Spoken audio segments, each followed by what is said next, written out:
Well, Philadelphia, a night after the Eagles gave everyone the worst feeling this morning, and the Phillies lost their game one against the Brewers. I wish we had better news to talk about here with our Philadelphia Union, but when you go up against Messi in Miami, things can get a little dicey. But welcome, everyone, into today's edition of the PHLY Union podcast. Of course, I'm one of your hosts, JP Zapata, joined as always with the lovely Renee Washington and our man behind the glass, Mr. Andrew Frazier. Oh man, listen, not a good week. So it's ironic because I had my wedding celebration on Saturday on the same day as Messi in Miami playing our Union, and I had some Union buddies there, and we all kind of looked at each other. And we're like, yeah, there's not even a point of having a phone on. Like we know what's about to happen down there. We know Messi and company's about to do their thing, and yeah, exactly that happened. But it's funny because I thought they played solid. I thought they played a solid game. Obviously, you started off quick. You couldn't capitalize later on. And when you have one of the best in the game, this is kind of what happens. But what's going on? Start off with you, Renee. How are we feeling over there? I'm okay. I was out at the Eagles game last night. So, that's enough said there because that's not great. No run-ins with Gazdak or Ua? They're big Eagles fans. I know. I was on the lookout to see who else was there. I know Tyrese Maxey was there, and there were obviously Fletcher and Jason were there. So there's a lot of people that were out. The stars are out for a great night. So I'm not happy about, as nobody is currently. But I think it's frustrating when you look at that loss because, to me, I do think that the Union let a big game slip. Obviously, we know prior to the game even starting, after we had finished recording our preview, we got the news about Andre Blake's injury. We got to hear more about Danley's injury. We started getting more injury updates. But I can't help but think, shoulda, coulda, woulda. If the Union were at full strength, if the Union, had put away, they had a couple other really good chances after Ua's early goal, take that 2-0 lead, would we be talking about a different game right now? There's just a lot that you saw in that game I was actually very encouraged by, but it's crazy because they lost 3-1. So you let Messi get going in his return, a pair of goals and an assist. It was Messi day, but it shouldn't have been. The Union had it. You get on the scoreboard, a minute and beautiful goal by Ua. And I was just, to me, I can't help but think that them, like the Phillies last night, like the Eagles last night. I feel like this week has been a lot of Philly sports teams squandering opportunities to go on and win. They had the game. You could have beat Inter Miami, or at least maybe they would have. You scored twice. Maybe it ends up being a draw, like a 2-2 draw. I don't know. I just think they played really well, but it just kept snowballing of things going wrong that eventually led to them losing the game 3-1. So that's how I feel. Yeah. Hey, and you're spot on with the whole Philadelphia sports thing right now. It has felt like we're almost there. We're right there, and then we just roll back. We stop. We can't finish it. You're not the finishers right now in Philadelphia. And just a quick plug. Last night I was at our Eagles tailgate at Uptown Beer Garden. It was a lot of fun. I recommend to anybody who's listening, please, if we have any of these events, make the time to come out, whether it's the Eagles, the Phillies, the Union, the Flyers, anything. They're always really fun. There's always great prizes. We always have a lot of raffles and ticket giveaways and diehard giveaways. Definitely come to it. A lot of fun. The outcome last night was not fun, but, still a great time. And the outcome this past weekend was also not that great. JP, I hope you had a great time at your celebration because you're probably That's good news. We like hearing good news. And them losing. Look, it's Messi. He has been the world number one. You could argue, him and someone else have been the world number ones for how many years? A decade, 15, 20, 30 years, it feels like. It's hard to expect to win against a guy like him. I know there was a little bit back and forth. Is he going to play? Is he not going to play? We didn't know with the whole ankle situation. Obviously, he did play, and obviously he came out and showed out big time. Even with that, Luis Suarez is another huge talent for that team. To expect, for me at least, my tempered expectations to win that game obviously would have been fantastic, but to draw would have been even better. And the way that they came out, the Union, very strong, got that early goal, whatnot. They could have had it done. They could have drawn in that game. You could have walked away with a point, like we've been talking about ad nauseum for the last couple of weeks. Is this right now, this point structure with the playoffs? You're in tiny margins within getting into an actual point into the MLS playoffs. This point last weekend would have been huge for you. No points. You're looking at an uphill battle now. Yeah, no, you guys are spot on. I want to real quick. I want to say hello to BC. We got BC. Yo, BC, you're a Galaxy guy. Why don't you always our LA fan? BC comes to do every chat of every show to rep the LA teams. Make sure you at least are hitting that. Go Rams, go Dodgers, go Galaxy. At least make sure you're hitting that thumbs up button while you're here, because we don't mind having fans of other places as long as it's respectful. As long as they give us John McCarthy, because I would absolutely love our boy Johnny Mack, who's not even so happy for John, but it's painful to see from a distance because he's playing so well for them. And then Jillian, spot on here, was kind of expecting Pachuca 2.0. I mean, I think a lot of us thought that we would get murdered as well down in Fort Lauderdale, but they listen.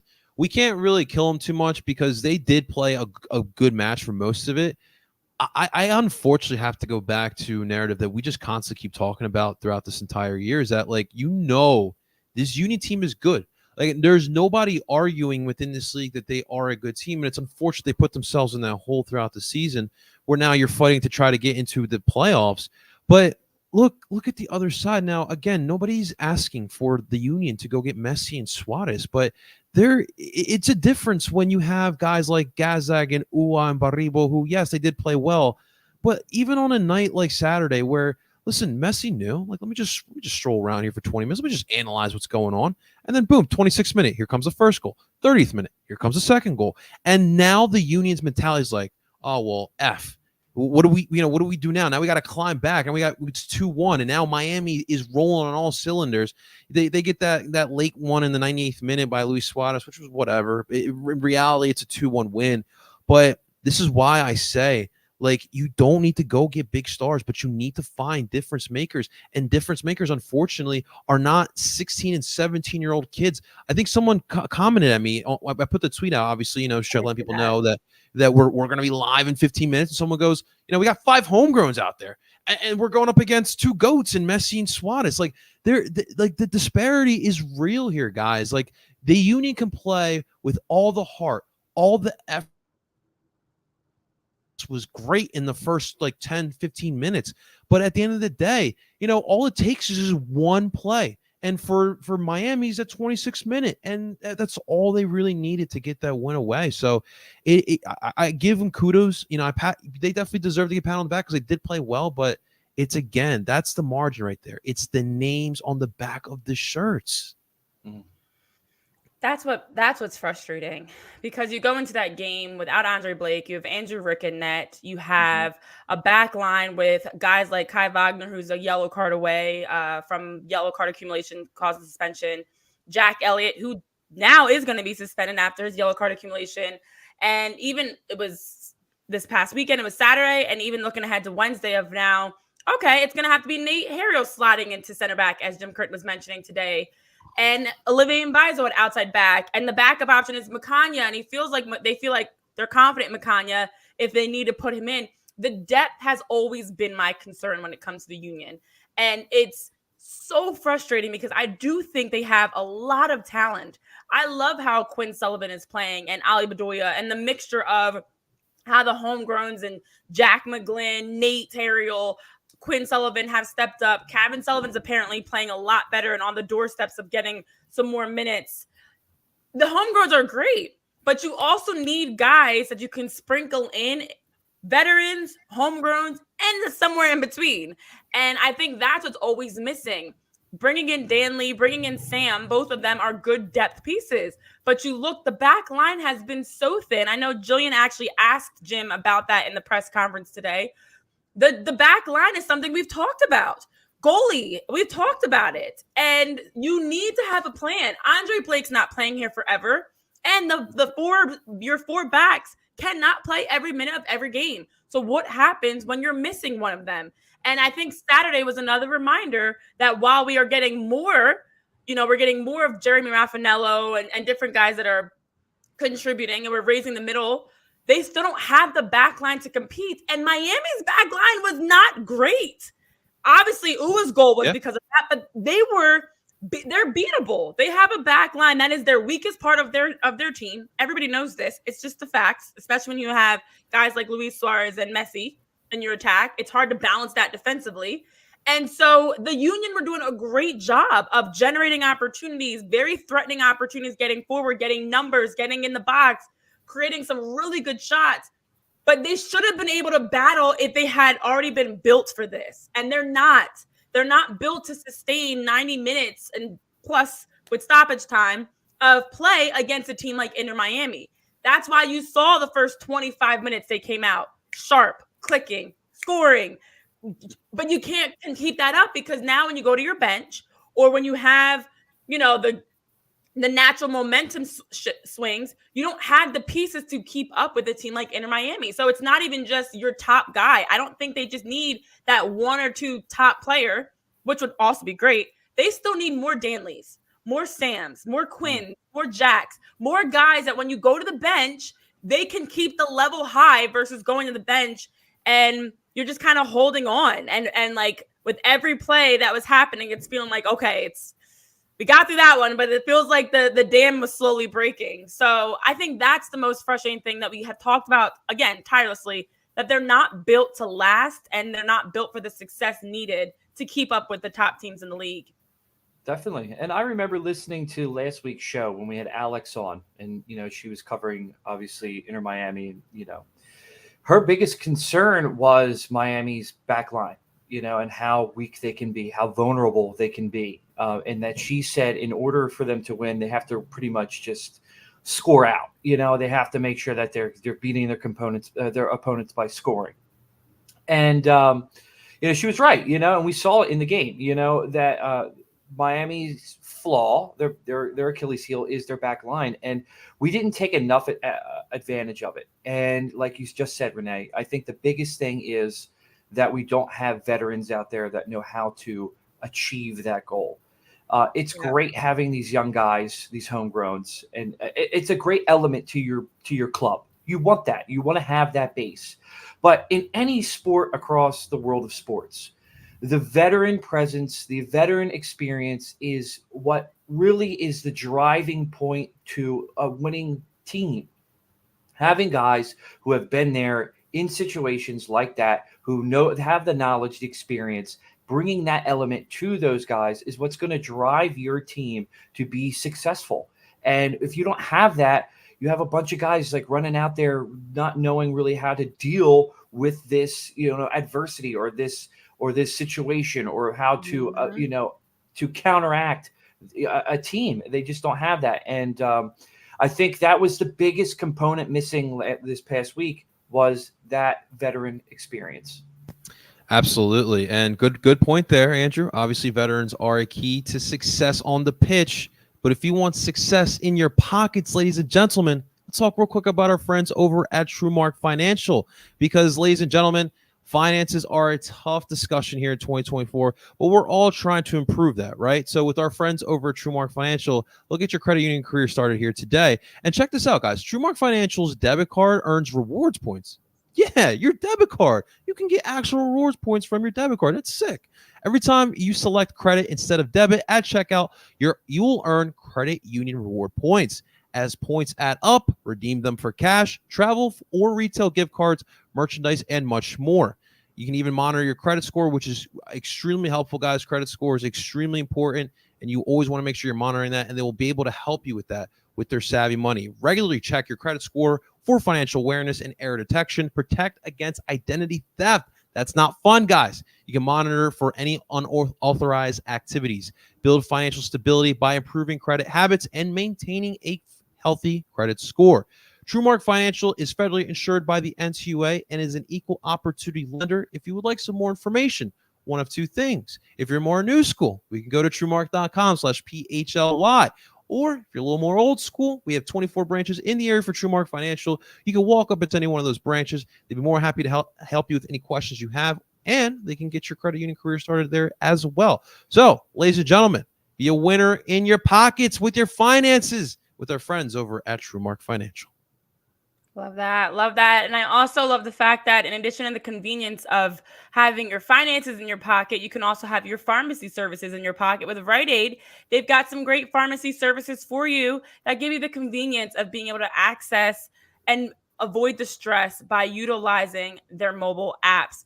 They have a My Pharmacy account you can create at Rite Aid to be able to refill prescriptions, schedule vaccines, get personalized care recommendations, sign up for prescription notifications. So you don't have to worry about the stress of prescriptions, but you can now get them refilled automatically. Oh, I love the convenience of that. It's free, it's easy, and most prescriptions do qualify. With Rite Aid, they also have the ability for you to take advantage of their one-trip refills. So you don't have to go. Remember back in the day, you go drop off that prescription and you have to wait to come back until the prescription is ready. Not the case anymore at Rite Aid. You actually can ask your pharmacist to sync your medication so you can pick them up in one visit, maximizing your time, saving you the extra trip, and then also being able to use the mobile app to manage any of your prescriptions or medications as well. So with Rite Aid, they've got tons of benefits of what they provide. That's why they are convenient. As a convenience store, they have their refreshing, hydrating drinks. They have their delicious snacks and their pantry items with their LO Market.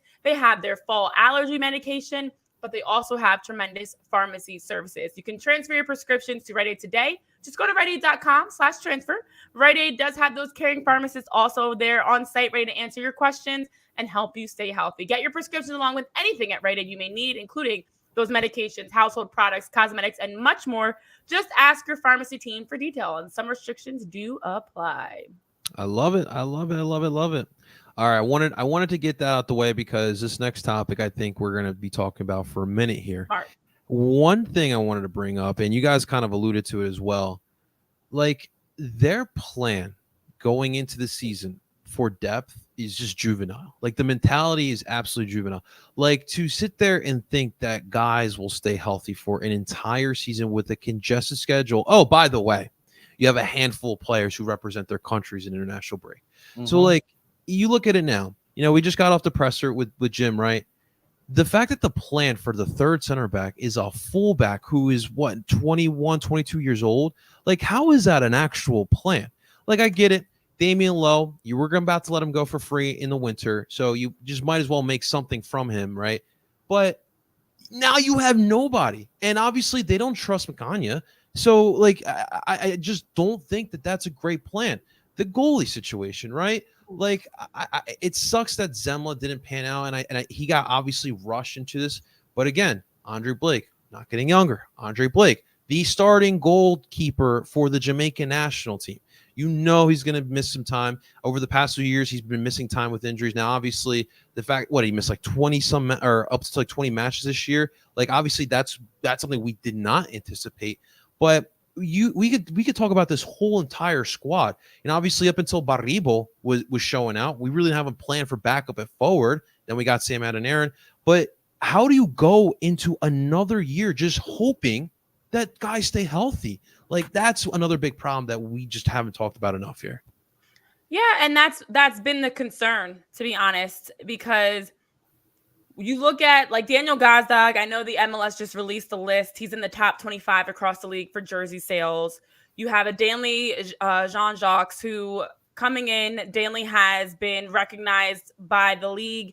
They put out a list of guys that did well during the September international window, and Daneil was listed for his role with helping Haiti get 6 points and be top of their CONCACAF Nations League group.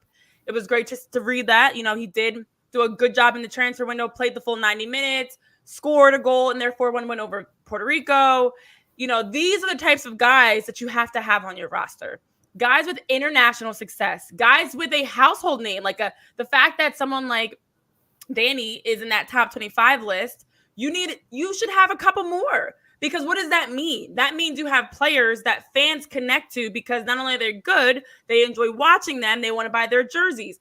And these are the little things that the Union have always missed out on. They've never been that flashy club. They've never been the club people can name 5 players on. They've never been the club that people actively follow and watch. And they've never been the club to invest in themselves, unfortunately. And the depth, I think, to continue to urge the same message that we saw last year, the year before, that we're seeing now in full display, it just gives you that comfort of knowing you need to have 3 strong center backs. You need to have 4 strong outside backs, 2 good goalkeepers that when one misses, the other one can step right in. You need to have depth in your midfield and forward line and players that are ready now.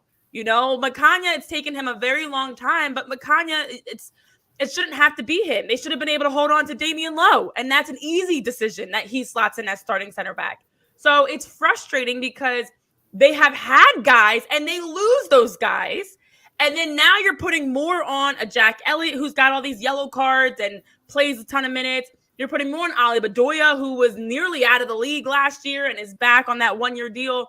It's just unrealistic to expect you can put together a full season with the international windows, with all the games that you're playing, without having a strong 17, 18 players that are ready now to step on and anytime needed can give you roles as a starter, as an off the bench piece to fill in when an injury happens. You need like 17, 18 players that are truly fighting for a starting spot. And now we can say there's probably in the attack in terms of the midfield and forward group, a really competitive balance there. But again, to me, it's the defense and it's the goalkeeper role. It can't just be on Andre Blake, and it definitely can't continue to just be on the back four. You now have 4 defenders. And I'm sorry, Mbaizo, you have 5 defenders you can count on every day. And what happens when they miss? What happens when they get a yellow card? What happens when Kai Wagner goes down late in the game? Yeah, it's unacceptable. It really is, to go into a season with depth issues and not addressing anything about it, not doing anything about it, is just unacceptable. You're not prepared. You're not prepared for the season when you're going in there knowing how many years have you gone through this, as a front office. There's going to be international breaks. There's going to be other tournaments, other cup games, other things like that. There's going to be all this added stuff, and you don't care. And that's kind of like where it comes down to, is that you're showing the fans that you don't care. You don't care about your team. You don't care about your players. You don't care about your fans. You want to go in there, be super cheap, not buy anybody, not bring any talent in here. That's fine. But you have to be transparent about it. You got to let people know that, and then midway through the season, I get it. You might not get anything for these players come the off season. You want to make a move now. You want to get some money. You want to get rid of a Damian. You want to get rid of, these guys. I get it.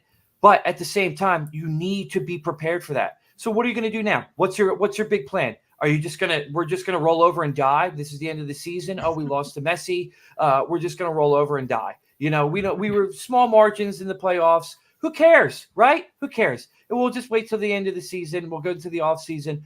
Will we make moves? We don't know. Have they done anything to show us that they're going to make moves, that they're going to bring guys in, players in? No, they haven't. So how do we as the fans believe that anything good is going to happen? We don't. And this kind of feeds off into last week's conversation where, we were talking about Elliott's option up at the end of the year. And the plan next year, you can't go in there with just Jack and Jakob. But you need a concise plan for the next 3 seasons. And so, there needs to be a center back of worth, a center back that, look, if Jack, look, this instance right here, Jack, by the way, Jack, what are you doing, man? Messi. You put your hands on Messi. He already passed you. You got to let him go. I know what he's going to do, right? But, you can't give him that easy option. But I digress there. So, for the next couple years, for this upcoming offseason, you need to find a third center back that you can interchange, another Damian Lowe, and that it's just something that you can't go back into next year and just run with Jakob and Jack. And again, both those guys are gonna be another year old. And first off, R.I.P. Lou and Shadubs. I love that name. So Oda, yeah, I don't know what happened with Oda. There was the Pachuca friendly 2 seasons ago. He got a start. He looked great. The fan base was raving for him, and then we really didn't see him again. And he just got loaned off into Europe. And so I don't know exactly what happened there. but it didn't seem like he was part of the future plans. And then Brandon Craig, guys, I know you guys, a lot of people bring up Brandon Craig to myself. And the thing is like, if Brandon Craig can't get consistent starting minutes at the USL level, then what is he going to do here? And so I just don't think you can even include him into the future plans. Makanya, you brought it up, right? I don't know what to think of him. Like, he's not he's not doing anything in training for him to get onto the pitch. We all know how that works. So it is something that we're gonna have to keep monitoring, because you can't just keep going into the season with, like Renee said, essentially five guys that you can only rely on.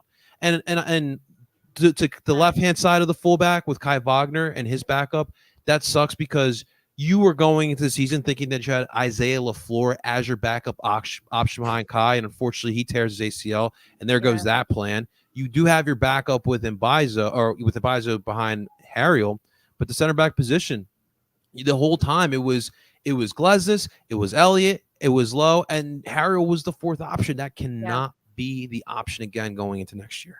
And to your point about someone like Brandon Craig, I'm glad that RIP Lewin Shadubs brought him up, and Odata too, because if a player's not panning out, why does it take so long to move on from them? If a Brandon Craig, as you mentioned, wasn't getting minutes at the USL level, that's it. That's all we need to know. That's all enough. You have had enough chances. It didn't work out. Move on and bring in somebody else that can. I just feel like it takes so long to replace players and move on from players, but so quick to let them go. Because you want to get, like Damian Lowe, Jose Martinez, obviously we know there were conversations happening for a while, but from the moment we heard it to them being gone, Damian was gone within like 24 hours of us hearing the news. By the time he heard the news, he was already on a plane somewhere. Jose was the same way. By the time we had even heard the news, the deal was done. This was not a rumor. It was not potential. It was done. And so why is it so quick to get guys deals and they're leaving, but you don't have anything in place to figure out how you're going to replace them? And Julian Carranza is another good example. Thank goodness Ty Baribo has been playing so well. Oh, yeah. The only plan was we might have someone that can step up. But in reality, they didn't bring anybody in to replace Julian. You later got Sam Adeniran. You later got Dan Lee. But that didn't happen. That took a very long time before you acquired those two players. So that's another one that we don't talk about as much because it did work out, but it very easily could have been a flop and been an issue if you had nobody else to step up and help score. And so I have no idea why the roster construction is so confusing to me, and it shouldn't be. Like, a Ty Baribo should have been getting minutes before Julian left. I would have loved to see what him, Julian, and Danny Gaza looked like together with a Mikael Uhre coming off the bench or in a different role.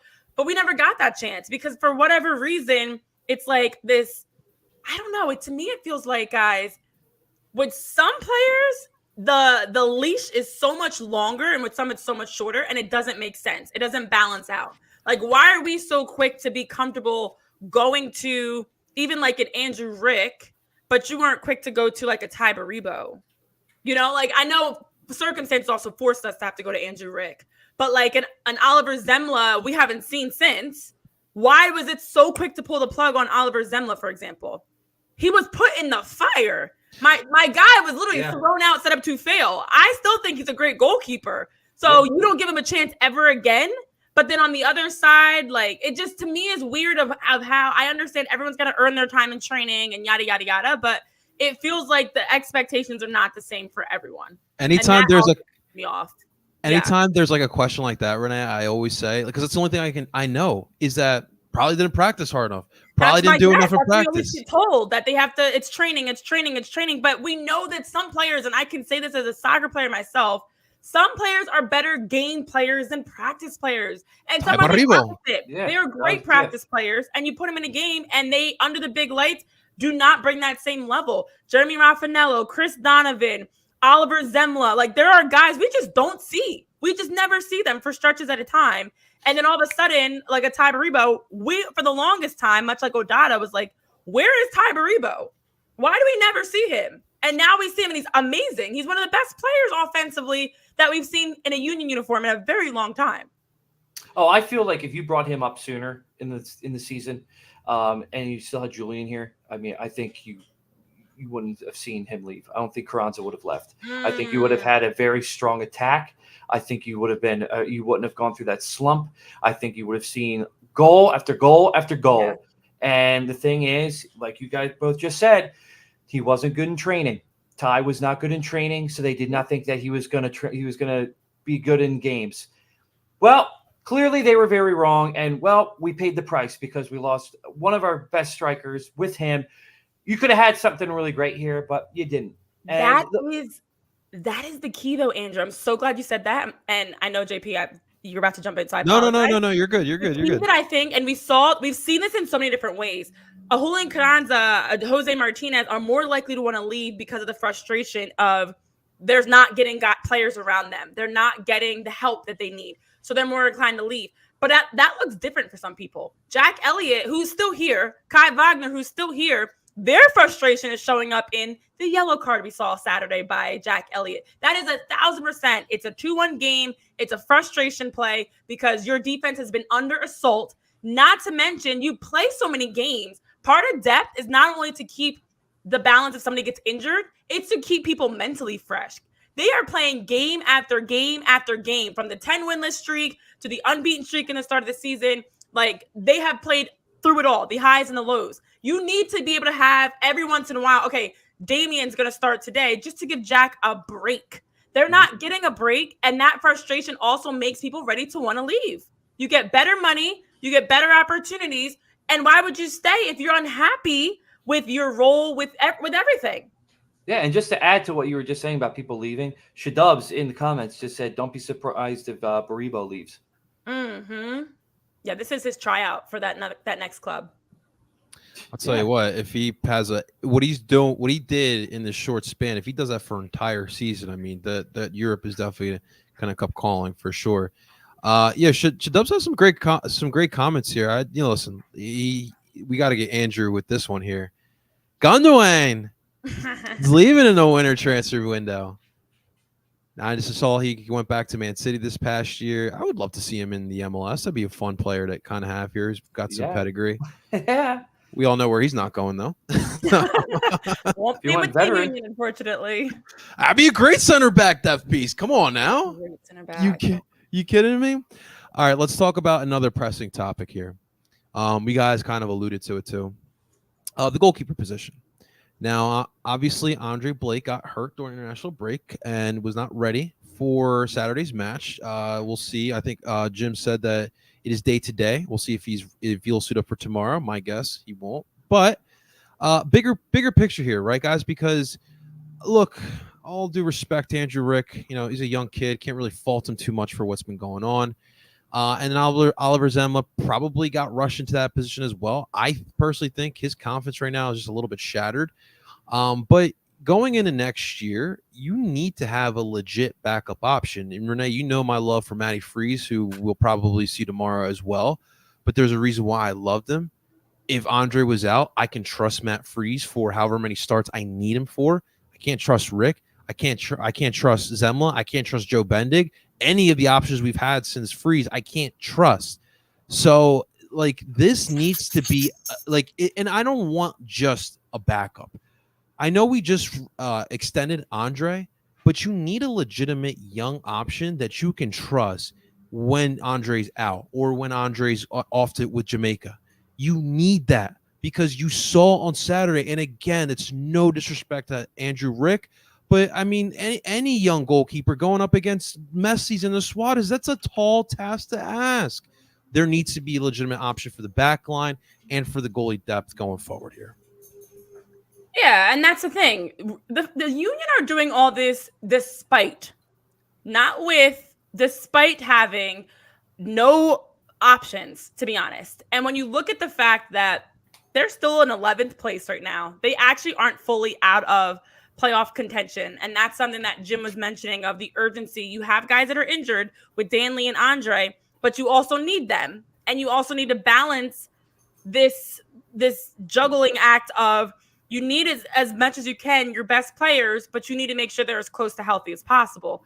And so for the Union to be in this another situation, season's on the line, chance to win, to get points, need to basically try to win out every game you possibly can of the remainder of your regular season, because 6 now, I believe, concerning. Because not only are you very thin and dealing with injuries, you're getting some quick turnarounds. It's a game today. It's a game this weekend.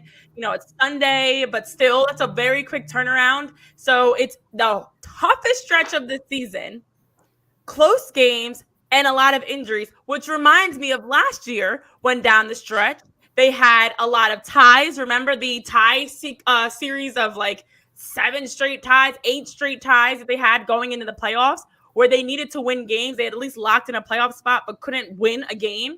And they weren't ready. And at that point, we also saw them hit a wall because they didn't have the pieces to be able to close out the regular season. And here we are again in the same situation, to be honest, guys.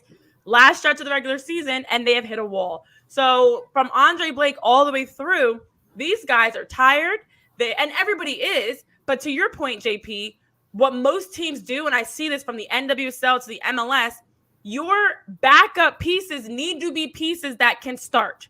It's not, there shouldn't be a huge gap. You want people that are fighting for a starting role. You want people that are capable of being a starter. And then you don't have that. It's a huge drop off.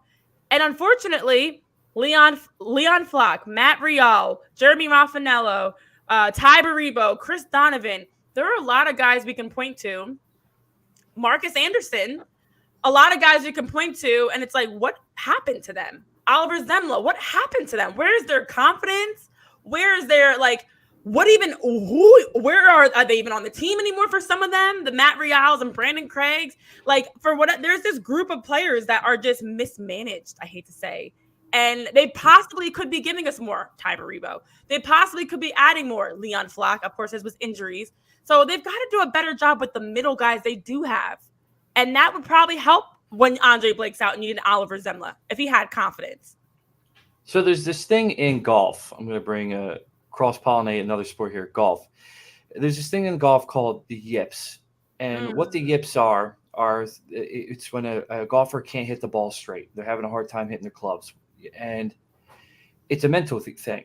And the only way to get out of it is to not stop playing and just hang out and not do anything and, forget about it and let the dust collect. It's to keep playing through it. It's to find your way through the Yips so you can get that swing back. It's the same thing with Oliver. It's disappointing that he was thrown into this high-pressure situation where the team didn't understand who they were. They were looking for an identity, and he was like their only defense at the time. And he got put into the ringer with this team, and he saw a lot of action, and it kind of destroyed his mentals, his confidence. But the solution to that is not to just sit him and let Andrew Rick play above him. It's to have him constantly keep playing, find his footing again, let him rebuild that confidence. Because when you get to a point into the season like we are now, you need him. You need a guy like him, especially with Andre Blake hurt. You need a guy who's there. And when you're not playing him, he's not doing anything. He's just collecting rust. And that's the problem. And what was the point of bringing him in if you're not going to play him? And he should have been the one playing this weekend. Obviously, I would love to have been Andre, but it should have been Oliver, not Andrew Rick. Yeah. What message did that send to Oliver? You're trying to build his confidence, but then you're also not playing him when Andre's out? Yeah. It just reminds me of that this front office is like, they're like a 3-year-old child who just got a toy and they're like, oh, I don't like this toy anymore. I'm throwing it away. Here, I'm going to the next one. And it's like, you have a perfectly great toy, an awesome toy. It can punch, it can jump, it can shoot laser balls out of its hands. It can do all this cool stuff. But because you didn't like one little thing about it, you just throw it to the sideline. And that's the problem is you gotta continue on with what you got. You can't just keep going on to the next thing, which we never do. But you gotta work on what you got. Not Don't just get throw rid of away it. the toy. Don't throw away the toy and then not bring in a new toy either. Like it can't be both. Yeah. Union are giving Toy Story here, huh? Jay Sugarman's Andy. Yeah, I mean, come on. Oliver Zemla's Woody. There you go. Bye. I love it. Oh man, listen. That's great. I will say that we all could probably take a quick second to chill, and especially the Union on giving up on Oliver Zema, and especially us giving up on this Union team, because listen, there's still a lot of soccer left, and I know they're super frustrated, and I get stressed out too. So do what I do, all right? Watch the Union game, sit back on my nice comfy couch with that nice flat screen TV, and I crack open one of those nice cold Coors Lights, ladies and gentlemen, all right? Because when there's a stressful moment, I love me some Coors Light, all right? And when the mountains turn blue, it's as cold as the Rockies. Coors Light is cold lager, cold filtered, and cold packaged for that much smoother finish. And when you embrace a chill mindset, like we should be with the U, it's a good time to choose chill and crack open that Coors Light. Coors Light is a mountain cold refreshment, and it's crisp and refreshing as the Colorado Rockies. All right, and make the most out of the times you choose to chill. Choose Coors Light. And no more do we have to go to the beer store or to the liquor store. What Coors Light is doing, if you go to CoorsLight.com/PHLY soccer, you can get it delivered to your front door. It's freaking awesome, guys. Like literally right before game time. Obviously, we have 2 this week, right? Tomorrow and on Saturday. Right before the game starts, go on to go on to CoorsLight.com/PHLY soccer. Order it and get it delivered right to your front door. It's awesome, guys. All right. And then thank you to Instacart for being able to provide that for us here. Celebrate responsibly. Coors Brewing Company, Golden, Colorado. Thank you to our friends over at Coors Light. It's interesting, as you mentioned, your flat screen. I immediately went back to when TVs had a butt. And back then as a kid, like your TV had a big backside. And I remember back then we also got our carpets redone. And it was such an exciting thing because we got a chance. My parents reached out to Empire Today, and they reached out to get new carpets back in the day when our TV still had a butt. And that was when I was a child, so very long ago. But if you're looking for new carpets, the same way my parents did, they have some great deals for you to be able to make it so much easier. It's difficult when you're trying to figure out which carpet, which hardwood floor, which linoleum. Not to mention, you have a million other things going on, whether you're a parent or you're dealing with work or whatever or you're dealing with the stress of your Philly sports teams, whatever is going on at that time. Empire can help simplify things for you because it is difficult when you go into the store and there are so many options to choose from of different flooring. There's different textures. Even a traditional hardwood floor has different hues and colors and mixes in it. I love that stuff, but it's not for everyone. And so if you are looking to have any projects done with Empire Today, you get the right products for your needs, quick and professional installation, and a price match guarantee. I love the fact that Empire has their virtual floor designer, meaning while you're sitting in that room right now that you're in, while you're watching us, you're in your office, your living room, your kitchen, your man cave, your woman cave, whatever it may be, you actually can easily be able to check out how new floors will look in any space. Easy. Snap a picture, instantly see how those new floors would look in your room, in your house. So Empire Today is providing you convenience, and they also have great customer service that they help their customers be able to shop for floors. Very, very straightforward, providing you insights, recommendations, and advice, not to mention, of course, the low prices that they have. So they can't guarantee they're going to have the best prices, but they can get you a price match guarantee, which is always good. And also today, when you check out Empire, you can schedule a free in-home estimate right now. All listeners are going to get the opportunity to receive a $350 discount when you use the promo code PHLY. So again, as a listener of the show and as a friend of the show, you get a chance to get $350 off when you use the promo code PHLY. There are some restrictions that do apply, but head on over to empiretoday.com/PHLY for more details. Awesome stuff. All right. So real quick, guys, as Renee was reading her read, I took a quick glance into the world of Twitter, and look who the Union just posted. Look who this is.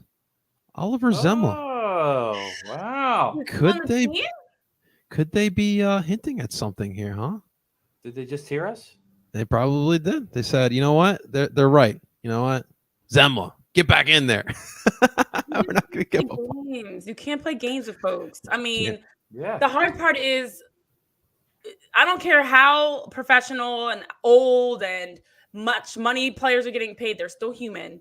And you can't herk and jerk people around like that. There's guys, I know they're having conversations behind the scenes. You know, I do know that, or I don't know, actually. I don't know what they are, not there.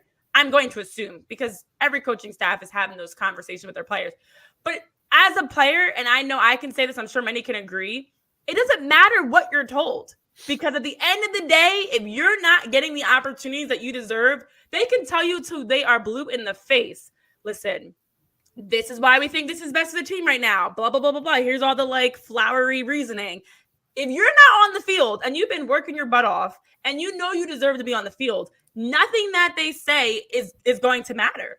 So it just mentally, in addition to them having low depth, let's be honest, I think mentally right now, a lot of these guys are fried for various reasons. A Jack Elliott, Jakob Glesnes, it's overused.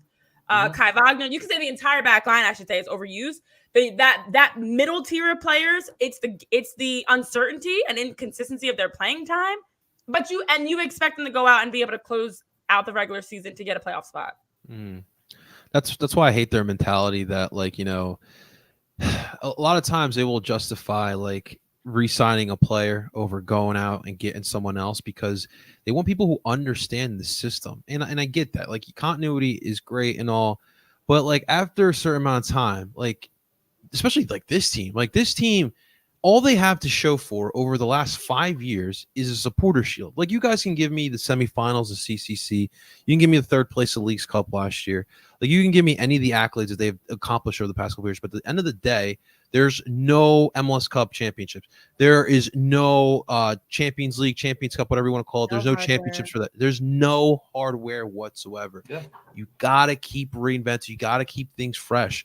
And like that type of stuff, I just flat out, I just don't understand. But one positive note, guys, from Saturday was the attack's been solid. All right. It's been solid all season long.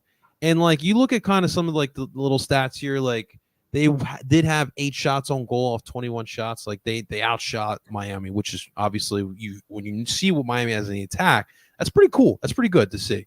And in general, like Ua, Gazdag, and Baribo, they seem to have some chemistry going. They were creating some opportunities. Ua's been looking pretty solid as well. That first goal, I love the composure on that. And to get that past Calendar, who's got some big mitts himself, like that was a solid goal too. But obviously, when you don't have the full squad, and we all know how big Andre Blake is, like he's huge. He's a big reason why they went 10 winless in that stretch during the summer, guys. And so if they don't have everything together, it's not going to be good. But this, and it's funny because Jimmy, let me pull this up. Jimmy King, as always. At this tweet, I was going to share it too. Go ahead. So according to Football Reference, the Philadelphia Union are the only team in Major League Soccer to have an expected goals differential of over 5 or higher. Wow. And they're the only one that are not in a playoff position. So like in this category is LAFC, Red Bull, Crew, RSL, Rapids, Cincinnati, Sounders, Galaxy, Whitecaps, NYCFC, all of them in a playoff position besides your Philadelphia Union. Shouts to our buddy Jimmy King over at PSN, because that's a good tidbit there. But the attack's not the problem, guys. It's not. That's the reality. And I know as you look at that list, and the Union are a plus 8.5 and expected goal differential, which is 7th highest across the league. No, they're not Messi and Suarez, who have a combined 1,400 plus goals, as our LA fan BC is sharing. Yeah. But they have a really good offense. And unfortunately, we've seen, and we've talked about this too, a number of games, 3-2, 4-3, 4-2, 4-3, 2-1. It's not a lot of clean sheets. It's not a lot of low-scoring games. I mean, if we really looked back, and I didn't do the numbers on this, but just at a quick glance, if you look back, it's a lot of games where between them and their opponent, it's like 3 or 4 goals being scored, plus at least that. Mm-hmm. So that is something that their offense has been good, and we've been seeing contributions from a variety of different guys. The runs have been better. The chemistry is there. You seeing, as you mentioned, JP, with the goal by Ua, you're seeing the composure in the final third and the patience. You're also seeing the ideas of them being more dynamic, which is something that we wanted, of not just being the traditional twin strikers, or even if it's a 4-3-3 predictable type of attack. They've been doing a good job kind of mixing it up and attacking in a number of ways outside of just flank services and set pieces. So that is what also makes us frustrating. Their offense is actually taking the steps that we've been wanting, of being a team that can score in more ways than just set pieces and flank services, to be able to score in transition, in the run of play, in a great possession and build up. However, on the other side, you don't have the support you need defensively. And that's why a game like Saturday, I look at, they in the early minutes, aside from the goal that was scored, created a lot of really good chances. But their defense as a whole, not even just their back four and not even just whoever's in net, is not playing consistent enough where they are able to sustain the pressure when the tables turn. Because against a team like Miami, you are going to attack them, but at some point, they're going to attack you back. They're just good enough that you're going to have a series of plays where you are under pressure defensively. You have to be strong enough as a team to handle that and not break. And unfortunately, that has been the issue. As Kyle is saying in the chat, statistically, the Union have had the best offense across the MLS the last 3 seasons. They have. They've had the highest scoring offense. They've been great offensively. But the moment the tables turn and a team attacks them back, they're not that same gritty blue-collar defense that's been the backbone of this team for years. They have not been able to handle the pressure. And in part, it's because of the additions of the Messis and Luis Suarez's and those types of players across the league. And the Union haven't added enough to bolster their defensive identity. Yeah, obviously it's not the historical 2022 attack, but this attack is still effective. And at the end of the day, the Union style is you have the defense first. And Jim always talks about it.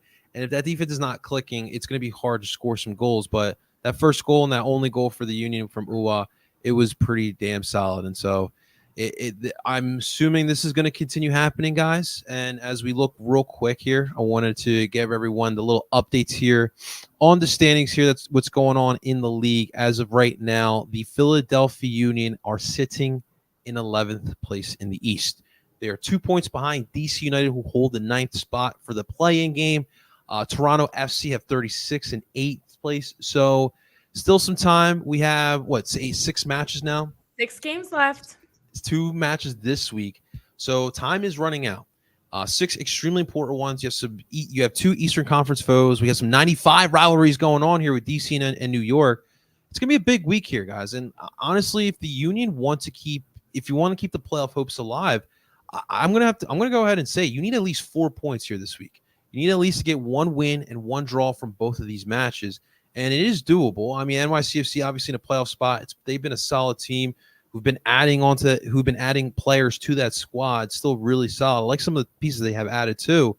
But you can still get that win, right? And anything can happen on any given match here in this league. And then on Saturday, you have DC. And a quick heads up there, tonight at 7 p.m., we will have the NYCFC preview with the NYCFC City Boys. It'll be boy this time around. We have Javier coming on. But we'll get you guys everything you need to know about NYCFC, but we'll give you that full in-depth analysis on that one there. But an important match here against NYCFC. Yeah, I was actually just taking a look back at their previous fixtures with NYCFC. They lost. The Union lost. It was a 2-1 game. Carranza was the only goal in that game. Frustrating match, man. Frustrating match. But yes, I mean, this is a big game. You need to win this. If you're still trying to fight for the playoffs and you want to see how far this team can go, yeah, I agree with you. 4 points is definitely the need this week. And I think it starts, obviously tomorrow or today. Oh, no, tomorrow. It starts tomorrow. I forget what day it is. We don't know what day it is. Well, I know BC is complaining that they let too many teams in the playoffs. Well, they might not be getting the Union in the playoffs this year. To your point, Andrew, it's always difficult to play NYCFC on the road. It's not easy at that field. I know Jim was mentioning that too, of that's a little home field advantage for them, that they are aware of the surface and lines and all the craziness. But in those 6 games, you obviously just lost to number 1 in the East, Inter Miami. You now have number 6 NYCFC. You've got number 9 DC United that you face. You've got number 2 Cincinnati, number 3 Columbus, and number 5 Orlando City. 3 of the other teams that they face. They still have the ability, since they're sitting 11th, and Atlanta United, who's currently in 10th place. So again, I have a few frustrations. One, the defense as a whole. The other thing that's frustrating, depth. And then the big one is the fact that they still can kind of control their own destiny. You do, of course, need help, but to at least get into the playoffs, sitting at 11th right now, to at least be able to get a couple more spots up. They play every single team that is above them. You're not playing Montreal, Chicago, Nashville, New England. You can actually steal 3 points from every single team that is above you. And if you can go in the next 6 games, and I would say win 4 of them, I think you're in the playoffs without a doubt. I mean, you're 1 point behind Atlanta. You're 3 points behind DC United. They are right there. And that's what also, like, this is yours for the taking. And it feels like they're just letting it slip through the cracks. Yeah, no, absolutely. So last time we played at Yankee Stadium was in 2022. That was the first ever win in Yankee Stadium. Last year, we obviously played at Citi Field. But still, it's obviously still the same BS, right? You got to play the baseball field. That's really what it is. And so, like, anything can happen, like I said. But one thing to keep an eye on, NYC does play a similar style to Miami where they're going to try to possess the ball a lot. And they do have some good attack pieces. Obviously, they don't have Messi and Suarez, but, you know, Maxi Morales, Santi Rodriguez, they're really solid. Alonso Martinez, he's been getting some goals in too. But the back line is something to really stress about too much, and you should be able to get your opportunities in there. And Nick Cushing's been here for what, like I believe his 3rd season now. So he's been there for a minute, and he was a little bit on a warm seat, but in the beginning of the year. But they have really proved upon. They really bought into his system, and so you've kind of solved this 4 days ago. So you should be able to fix the issues that you had. Now, obviously, not having Elliott is going to be big. I don't care for Harriel at that center back, but you should have your opportunities here in this match, and so. Yeah, get that early goal. Keep it this time around, right? Don't give that up. But the Union definitely have an opportunity here to get 3 points. It's there for the taking, and we shall see what does happen there. So they're going to need a 90-minute performance out of their back 4. They're going to need Andre Blake to be healthy, which doesn't look like the case. And I know Daneil, they were saying, Jim was mentioning his ankle. He hasn't hurt his ankle a lot. And with ankle injuries, you always have those twinges. You feel like you're good, and then you randomly step the wrong way, tackle the wrong way, kick the ball the wrong way, and you get a twinge, and it re-aggravates it. Yeah. So Daneil, Andre, and your back 4 are the biggest things I'm keeping an eye on. It's a little nerve-wracking. I agree. We got score predictions here? You go first, Andrew. Thanks. Gentlemen first. 2-1. We're gonna flip it. The script here. It's gonna be 2-1 Union. Okay. I'll go 1-1 draw. I want to be optimistic, guys. I really do. It's hard. I think it's gonna end up being like 3-2 Union. Okay. Like I think they have to make it a shootout to win games. All right. I like it. I like it. And then real quick for our boy Frazier here. So it's a big one because obviously it's the first day of the champions. Quick score update. So right now, Juventus is going up against PSV. In the 55th minute, they're up 3-0. And Aston Villa, first time back in Champions League in a whole time. 2-0 in the 50th minute against, I love this Swedish. I think they're Swedish. Or they're from the Switzerland.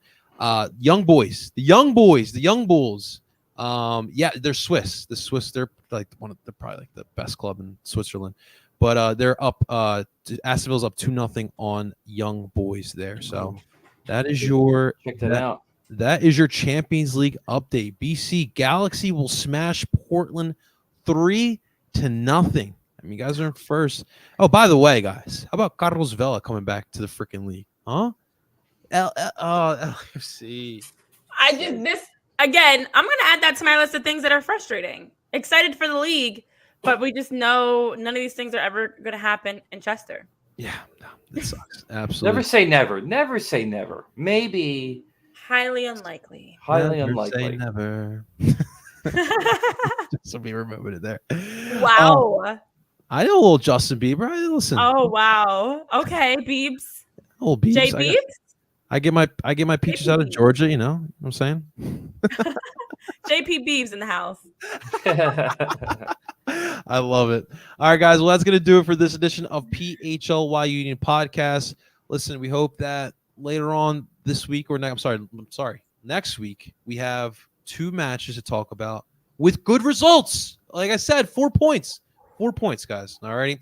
That's going to do it for us. Thank you so much for watching. Make sure you guys hit the like button. Make sure you guys are subscribed, not only for this show, but all the great shows we have here at PHLY Sports. For Andrew Frazier, Renee Washington, of course, I am JP Zapata, and we're telling you guys to dupe on. We'll see you later, Philly.